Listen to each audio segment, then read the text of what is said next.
அதாவது கடையேழு வள்ளல்கள்ல ஆரி, காரி, ஓரி, ஓயி, ஆரியமான், பேகன் இவங்க எல்லாம் இருக்காங்க இல்லையா? இவங்க எல்லாரும் செஞ்ச கொடையை விட மிகச்சிறந்த கொடை அப்படிங்கிறது வந்து வயதானவங்களுக்கு நம்ம கொடுக்குற உணவு. அதை பத்தி தான் நம்ம இன்னைக்கு இந்த வீடியோல பார்க்க போறோம். இன்னைக்கு பெற்றோரா இருக்கிற நீங்க ஒரு காலத்துல குழந்தையா இருக்கும் பொழுது உங்க பெற்றோர் உங்களை எப்படி கவனிச்சிருப்பாங்க அப்படிங்கிறத கொஞ்சம் யோசிச்சு பாருங்க. ஏன்னா ஒவ்வொரு குழந்தையும் ஒரு பெற்றோருக்கு எவ்வளவு முக்கியங்கிறது இப்ப பெற்றோரா இருக்கிற முக்காவாசி பேர் இப்ப இந்த வீடியோவை பார்க்குற உங்களுக்கு நல்லாவே தெரியும்னு நினைக்கிறேன். எதுக்காக இதை நான் சொல்ல வரேன்னா, தாய் தந்தையரை வந்து இன்னைக்கு வந்து முதியோர் இல்லத்துல விட்டுட்டு நாம வந்து சந்தோஷமா இருக்கலாம்னு நினைச்சீங்கன்னா அது முடியாது. அந்த மாதிரி நினைச்சு வாழ்றவங்களோட வாழ்க்கை வாழாது, வளராது. நபிகள் நாயகம் வந்து பொன்மொழி ஒண்ணு சொல்லியிருக்காங்க. கடவுளை வந்து அன்னையின் காலடியில தேடுங்க அப்படின்னு சொல்லிட்டு. அன்னைன்னா அன்னை மட்டும் இல்ல, பெற்றோர்கள் மொத்தமா சொல்றேன். இது யார் வீடும் இல்ல, இது உங்களுடைய தாய் வீடுங்கிறதுக்காகத்தான் அவர் பேரே வந்து தாய் வீடுன்னு பேர் வச்சிருக்காருன்னு நினைக்கிறேன்.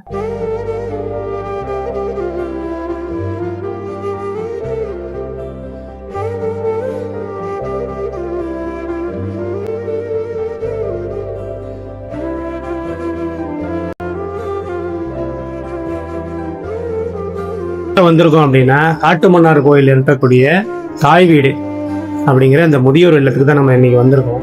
ஐயா, நீங்க என்ன ஊருங்க ஐயா? இல்ல இவங்கள்ட்ட வளச்சக்காடு அதான் உங்க ஊரா? பசங்க இருக்காங்களா? 2 பசங்க. உங்களை பாத்துக்க ஆள் இல்ல இங்க? எல்லாம் உங்களை பாத்துக்கிறாங்களா? எப்படி பாத்துக்கிறாங்க? மாசம் மாசம் ஏதாவது பணம் வாங்குறாங்களா? இங்க அதெல்லாம் கிடையாது.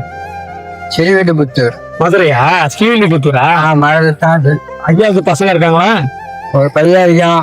அது மருமை வந்தோம்னா கண்டுக்கிறது இல்ல. உங்க மனைவி இருக்காங்களா? இறந்துட்டாங்க. அதனால நீங்க வந்து இங்க வந்து ஜாயின் பண்ணிட்டீங்க. நீங்க உடல்நலம் பாதிக்கப்பட்ட மருத்துவமனைக்கு எல்லாம் கொண்டு போறாங்களா? கொண்டு போவாங்க. உங்க பெத்த பிள்ளை மாதிரி பாத்துக்கிறாங்க. சென்னைங்க. சென்னை. 2 பசங்க, 3 பொண்ணு. கூட்டுக்காரங்க இறந்துட்டாங்க. கூட்டுக்காரங்க இறந்து